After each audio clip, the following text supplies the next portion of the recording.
we have a very different video for you guys. And so what I want to take you guys through is something I've never really done before, but how do I design a pond for a customer? So hang on tight, guys, this one's gonna be fun. A good friend of mine, Ralph Bezad with Pondscapes AZ, came to me and he said, Brian, I've got a customer that has been dreaming of doing a pretty incredible water feature and has got a pretty healthy budget to work with. One thing he really wanted to do was a drawing, and every now and then I'm forced into doing a drawing. And what I mean by forced is it's something we just don't normally do. 99% of the time, I just use a can of upside down marking paint. And the reason I like to use that upside down marking paint is because I can show exactly where the pond's gonna be on the property. A drawing doesn't show exactly where everything's at because things are such an organic process out there. But when I do a drawing, it's to give something tangible to the customer, but more importantly, a customer can then understand maybe where stepping stones or a bridge might lead to. A drawing can be handed to the other tradespeople, and then they can kind of put together some rough estimates based off of the scale drawing I've done. In this circumstance, Ralph said the customer really wanted a drawing, and I said, yeah, Ralph, I can give you a hand, I'll do this. It's a project we're gonna collaborate on. And I asked Ralph the same thing I would ask any of our customers out there. What were some of his wishes? A couple things he told me. He said, one, he said he had a couple dogs and he really wanted to make it interactive for his dogs. His dogs love water, they love being in and out of the water, and he wanted some areas where they could walk around. So when I think about that, I'm thinking of depth, I'm thinking of the ease of the dogs getting in and out. Like, we just don't want a plunge pool 4 feet down and not some easy staircase for them to get out. He really wanted it to be interactive. When I think interactive, I call them destination boulders. Big rocks that are so big they invite you to walk up out onto them. I might think of stepping stones or something going across a pond, or a bridge going across the pond. Could think beaches and stuff like that. So those are different elements I might want to put into my design. The other thing he said he wanted on here was a big waterfall. Now, he said he wanted an 8-foot high waterfall, and I know building an 8-foot high waterfall is an epic amount of soil. Now, if you had an 8-foot slope coming towards the waterfall, like if nature provided you that big giant berm, it might be something easier to pull off. But if you've got a flat backyard, building an 8-foot high waterfall is just gonna look like a volcano spewing water out of the top of it. But we are gonna try to give him about a 40-inch waterfall, which is a pretty massive high waterfall in a flat backyard. The key thing I'm thinking about though when I think of the waterfalls is how much berm work, how much retaining wall work, how close can I bring it to maybe the main viewing area to make it even look bigger and bigger. He's at an age of retirement. He wanted to just kind of sit back every morning with his cup of coffee and just be able to look out across as much vast water space as he possibly could. So I want to keep that in mind at the same time. He also talked about doing a fire pit of some sort. Think of the destination boulders, I think of the pathways, I think of the bridge, the stepping stones. They'll easily lead to some kind of fire pit area. And being in Flagstaff, Arizona, I know that this fire pit should probably be a gas fire pit, not a natural fire pit, because there's no way you want to be responsible for burning down a bunch of forests, right? So we'll keep that as a small, intimate fire pit. And then attract a lot of wildlife, which shouldn't be a problem. Being in Flagstaff, Arizona, there's all kinds of wildlife out there. The last thing he wanted is as low maintenance possible. I didn't want something that he had to go out there and mess around with every single day. So I've got to, after I figure out aesthetically everything what I want to do, then I have to figure out how does my intake bay, how does my wetland, how do my biofalls, how do the aerators and jets and all these things then fit in there and without having to use 100 pumps to do everything. Just like a consultation back home here in Chicago, I would ask the customer for a few photos. I can't design anything without seeing kind of what the backyard looks like. So I asked Ralph when he went on the original consultation if he could get me a couple snapshots of the house. Usually I'm looking from the back left corner of the property, back at the house, the back right corner of the property, back at the house, and then something from the main viewing area. Well, Ralph knocked it out of the park. Not only did he get me the photos, he also brought his drone out there and was able to get me an aerial view of the entire thing. And that aerial view was so important. So I could look down on the property and scale out the house. He gave me dimensions of an existing patio that was out there. And so I could kind of scale off of that patio and then work backwards and get the rest of my measurements. Not only did he do a great job at getting me the pictures and the drone footage, he did a walkthrough. And the walkthrough was so helpful. So here's the walkthrough that Ralph did and some of the things that the customer was looking for and some of Ralph's ideas. So take a look at this and then we'll come back and we'll go through the first process of me doing a drawing. Okay, coming off of the patio here, projecting out to this rock pile that's 40 feet. We want to be roughly around 30 by 40 on the pond.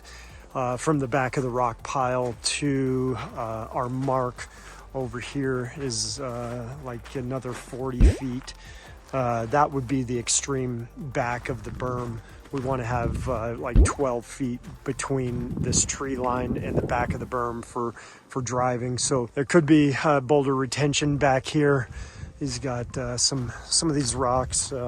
These will get lost inside the pond, and we're gonna go get nicer looking rocks. Waterfall kind of centered up on the house here, and then like a secondary waterfall off to the side. Patio area, kind of like the Idaho project, and coming off of that patio into the pond, straight down with wall block into full depth. We want to go like 4 feet on this. This concrete patio is not sacred.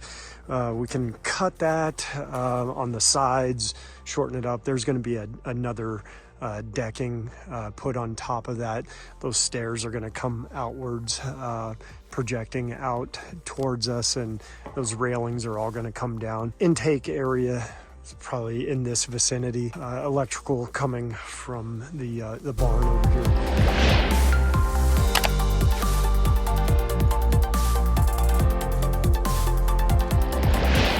Aerial photo that Ralph had sent me, and you can see that I've put some squiggly marks on here. There's so many different apps out there that allow you to do this to such a different, more professional level, but I am still a hand or a pen to paper type guy, and I like my colored pencils and I like my markers because that's just where my comfort zone sits. But here we go. So I got this screenshot here. I see that existing patio.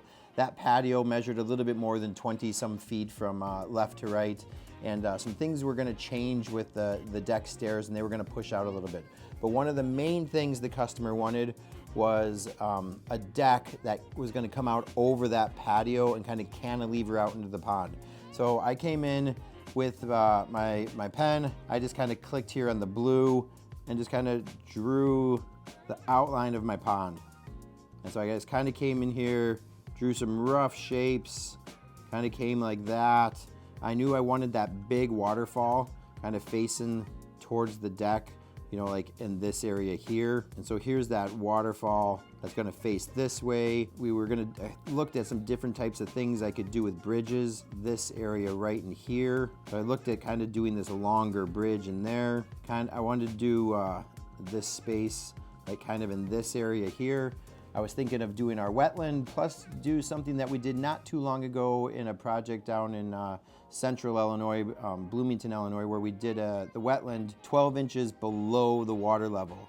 So in this area, if I could create the wetland space, plus give an area for the dogs to kind of get in and out of, maybe hop off some of these bridges and that kind of stuff right into here, maybe even create kind of a beachy area off on the side where the dogs could kind of walk in that way. The other place I thought of doing a beach was kind of in this space over in here off to the edge of this patio.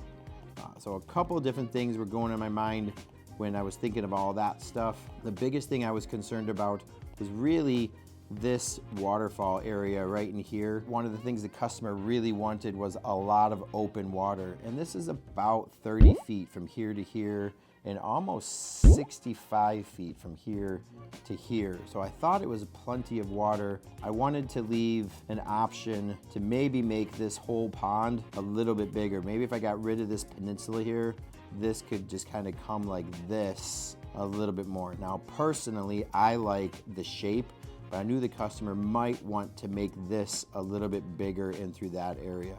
We talked a little bit about maintenance, and the customer really wanted the least amount of maintenance as possible. So if I've got a wetland filter sitting here, and I could do some jets coming from here and a waterfall coming from here, if I could take this whole pond through a negative edge that kind of fell down into this space in here, all of that wind-blown debris that fell on top of this would then fall through that negative edge. And we've done this several times. The ponds with negative edges seem to be the cleanest ponds possible. And I believe it's because the mechanical filtration is just so important on a pond. with a negative edge, all of that windblown debris is getting pulled off and it gets pushed through what I would call a sea of pea gravel down here in the bottom area. And when we can do that, we're pulling out so much windblown debris, a lot of the fish waste, etc., etc. I didn't know exactly what the budget was. We could do a project where this whole thing falls into a negative edge here, or I could do this long meandering stream and bring the negative edge that way with maybe another bridge that comes across to a fire pit, some different ideas. But it was really important for me to just kind of sketch up on this aerial view right here before I put my pencil to paper, because what I didn't want to do was put pencil to paper and then find out that Ralph and his customer didn't like the original concept. So this is just quick concept, and then I sent it to Ralph. Ralph then gave me the okay, and now the next step is putting pencil to paper. And I just use my graph paper. I like my graph paper because it's just easy for me to translate measurements really, really fast. I know it's not the most professional way to do it. I would love to do it on a big old giant drawing pad and work off of it that way, but this goes fast and time was of the essence. But here I am just kind of scaling things off. The very first thing I did was scale off this patio right in here. And with this patio, I could then translate the dimensions of this patio, which was almost 30 feet from one side to the other. So with that, then I could say, all right, I know the max distance I had from here to here was gonna be about 40 feet. This was gonna be a little bit more, and with this wetland area over in here, considerably more even over that. A couple things I wanted to talk with Ralph about was the location again of this waterfall. If this was too close to the viewing area right in here, and then really what did we think about this negative edge feel in here going this way. The other thing I put on here, which was just an option, just to give just a lot more character to it. If you look at this waterfall area right in here, if this was 40 inches high, there was going to be a massive amount of stones that were going to have to kind of come through in this area to retain all of that soil. And then I thought it would just look incredible if this berm kind of dipped back down and then came back up again over here, giving another waterfall that could fall into what would be this being the negative edge water, rainwater harvesting area down in here. So getting a big waterfall falling this way, getting another waterfall falling this way, these berms kind of coming down and then back up. And the one thing the customer said is, hey, let's get rid of this waterfall, budget purposes. We can always add that later if they wanted to. And let's try to make, you know, this pond just a little bit wider, kind of in through this area. He really liked this whole area, especially because the view from inside his house really looked out over this. And he loved the idea of some stepping stones kind of coming across the pond in this area here. So I was pretty much now okay to go with start coloring this up. Again, I just wanted to do it in pencil before I started bringing my my markers and colored pencils to the paper and go over it over there. So let's now look at that color drawing, and I'll kind of go through the exact same walkthrough I did with Ralph, and then he shared that with the customer, and let's see if it turns into a sold job or not.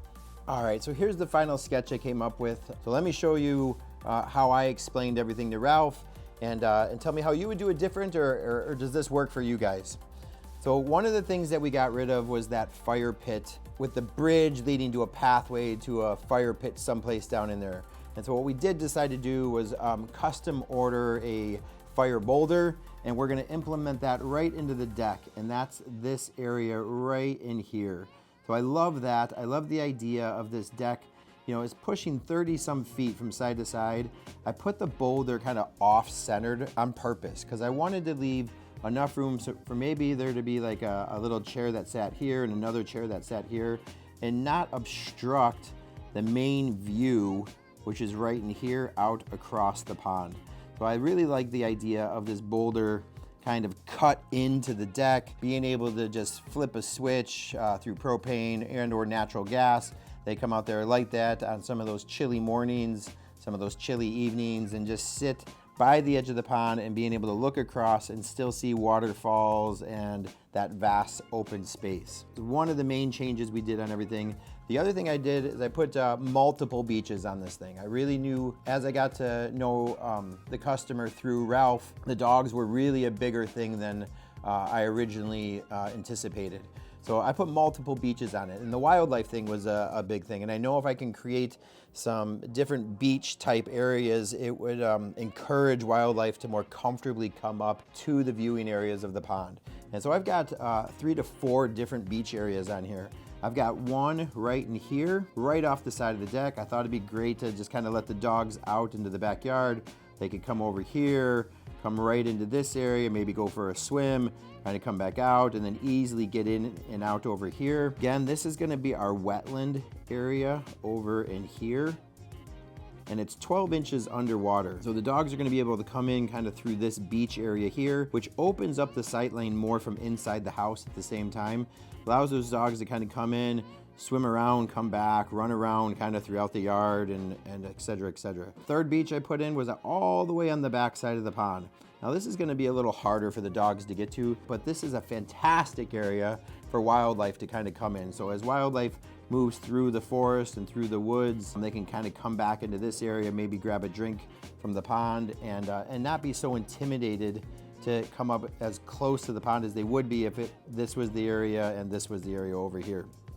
So I really love this back beach. And then of course, as the pond comes down to the negative edge, through this stream area, maybe some areas off in here, maybe some areas off in here.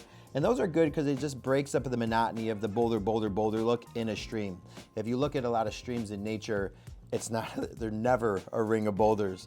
It's kind of big, vast gravel areas here and there, some landslide type areas. We did want to still keep that waterfall right in here. The other thing the customer was looking for was not necessarily just he didn't want just one big giant sheet of water. He was looking for it to really kind of split and twist and turn and divide up as much as possible. So the way I drew it in over here, I've got one big waterfall right here that's gonna drop at about 36 to 40 inches straight into the pond. This waterfall is gonna split and kind of come from here, come this way, then come this way, then come this way. So we get a split waterfall, and often I can make a waterfall look a whole lot bigger if I start dividing it up with some big rock, really spreading the water out more. I also brought in another little waterfall, which will probably be fed with a spillway over in this space. This will give them a lot of sound, and I believe it's far enough away that the sound is not gonna overpower the area of sitting on here. Remember, when you're sitting on this deck by the fireplace, I don't want Mr. and Mrs. to be yelling over the sound of a waterfall. I really want it to be background noise. And so as we get out in here, this will become this organic process that I always talk about. Maybe this whole waterfall area gets moved back just a touch, but we'll see what we can do with the limited space with some of those existing trees. I still got the stepping stones in, and the stepping stones, like I've always said in the past, they should really lead to something, and they don't necessarily lead to like a hidden fire pit or anything like that, but they will take them out into the rest of the yard. And he does have a pretty big like barn over in here. There's still purpose for it, so you don't have to walk all the way around the pond to get to the pond this way, or all the way around this way. You could take a shortcut over the stepping stones and get to the barn over in that area. I really liked the idea of those rolling berms, and so I know the amount of soil that we're going to generate from the excavation of this pond, the excavation of this wetland, and the excavation of the negative edge tank, whether that sits here, which I would love, or here, will still generate an enormous amount of soil, and more soil than I can actually put in this space in here to create the berm for the waterfall. This is a massive berm, and I did have to calculate in an enormous amount of rock to kind of sit through this area in here to retain all that. Over in here, that berm can really fan out. I thought any extra soil we had, I still really love the idea of kind of building up a berm here, which ultimately blocks the view of houses that sit back over in here. And so with the height of this berm here, and then another berm kind of offset in through here, there's no way the customer from sitting here will ever be able to see any of the houses here. And if he looks up kind of through this area, there's a mountain range that sits off into the back. So he can look across the pond. Berms hide houses, the tops of trees hide anything else, and then if he looks up high enough, you see a mountain range all the way back in this area here. And so I think we really nailed it. Now it's up to Ralph to go out there, sell this to the customer, and see how it goes.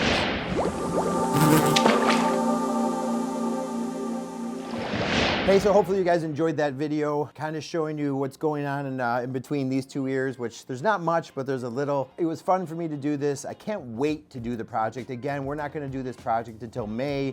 Flagstaff, Arizona gets a whole lot of snow this time of year, just like us, and so we've gotta let that stuff melt off. Hopefully you're looking forward to Ralph and the rest of the team that Ralph puts together. I can only imagine Jack from Atlantis Water Gardens is gonna be out there as well. If you wanna see more videos like this, look at the links down below. We've done this for Laura at Garden Answers, and tell me what else you guys are looking for. Hey, you guys have a great holiday season, and I look forward to seeing you guys next time. Bye.